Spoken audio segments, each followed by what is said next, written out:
Hello, I'm John Brassard Jr., the kitchen table historian.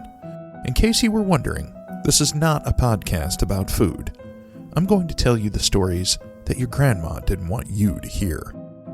Before we begin, I need to tell you that today's story is graphic in places and involves violence done to children.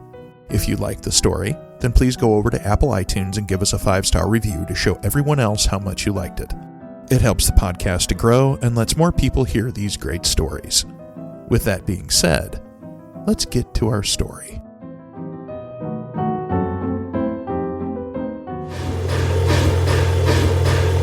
Frank Nead smiled, his shoes slapping hard on the concrete floor of the automobile shop.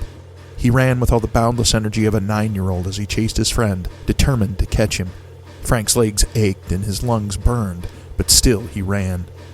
The boy could see his friend, occasionally glancing back over his shoulder as he ran, determined not to be caught. They dodged around people and cars and equipment as they went, their noses filled with the smell of oil and grease. Without warning, Frank felt wrenched off of his feet.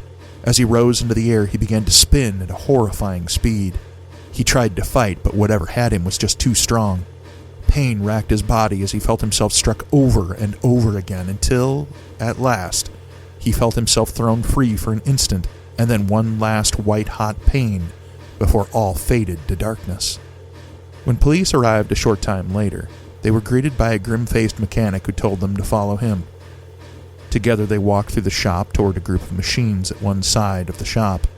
There, sitting with a few of the other workers, was a small boy. It was obvious that he had been crying.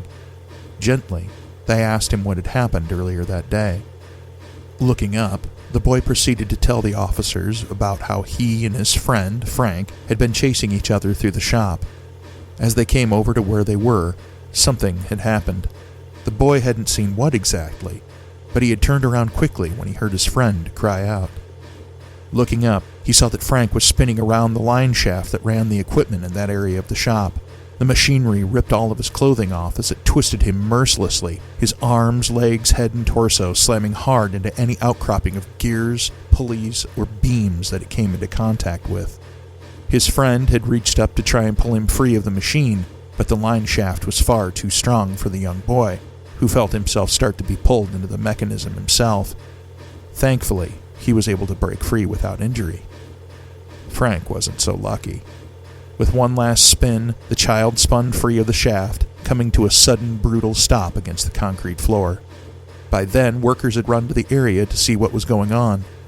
When they saw Frank lying on the floor, they had immediately called for the police and a doctor.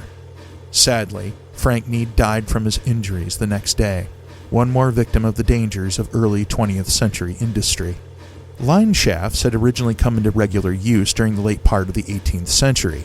In some ways, they were a technological marvel. The shaft transferred power from one major source, which could be anything from a water wheel to some kind of engine, to several smaller ones. These smaller machines were used by workmen for various jobs, powered by pulleys and belts that connected to their machines. The line itself ran along the ceiling of one end of the plant, with the workers being able to control the speed of the machines by moving belts to different sizes of pulleys. Line shaft technology allowed a greater production output than had been possible before. While it did its part in ushering in the Industrial Revolution, there were serious drawbacks to its use. The various moving parts required constant lubrication to run smoothly, which ended up splattering on nearly everything: the machines, products, people, the floor. The machines were also extremely noisy and kicked up dust and other particles, causing some people to have breathing problems and early onset hearing loss. Worse still was the physical danger the line shaft system imposed on the workers. The shafts were unguarded, and nothing would prevent an unfortunate individual that was somehow caught in the machinery from being pulled into the deadly embrace of the line shaft.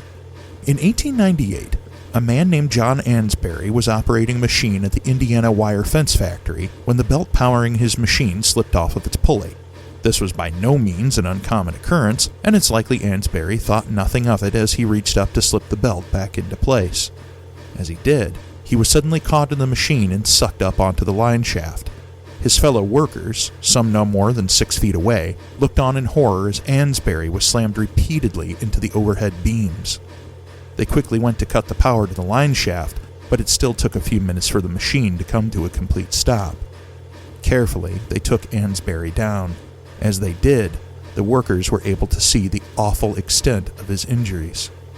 While his head was untouched, both his arms and legs had been completely shattered, with one of his legs having been torn off at the knee. The 22-year-old Ansbury succumbed to his injuries only a short time later. 9 years later, in 1907, the owner of a roller mill in North Carolina named H.C. Miller was pulled into the line shaft at his mill.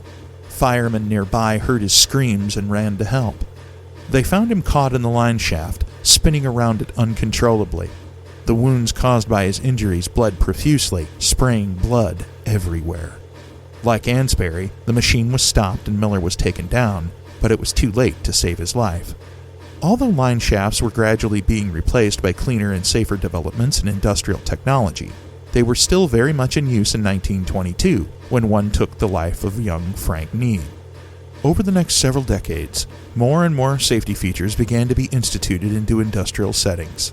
Perhaps most important among these changes was the active education of workers about the dangers of workplace equipment. Loose-fitting clothing that could easily be caught in moving parts was banned. Personal protective gear, including hard hats and eye and ear protection, became a standard, helping protect the workers from potential dangers.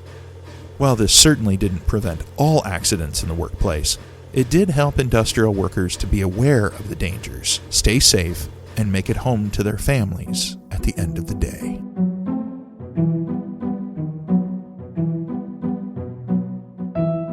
You've been listening to me, John Brasser Jr., the Kitchen Table Historian. If you enjoyed this story that your grandmother didn't want you to hear, then please take a moment to give us a 5-star review on Apple iTunes. If you want to know more about upcoming episodes, events, and other news, then please come join the Kitchen Table Historian community on Facebook, Instagram, and YouTube. If you want to talk to me about a story idea, one of our episodes, or anything else you have on your mind, you can message me at any of those. This episode was narrated by me, John Brasser Jr. The title music was performed by Bo Moonlight, with additional music provided by Storyblocks.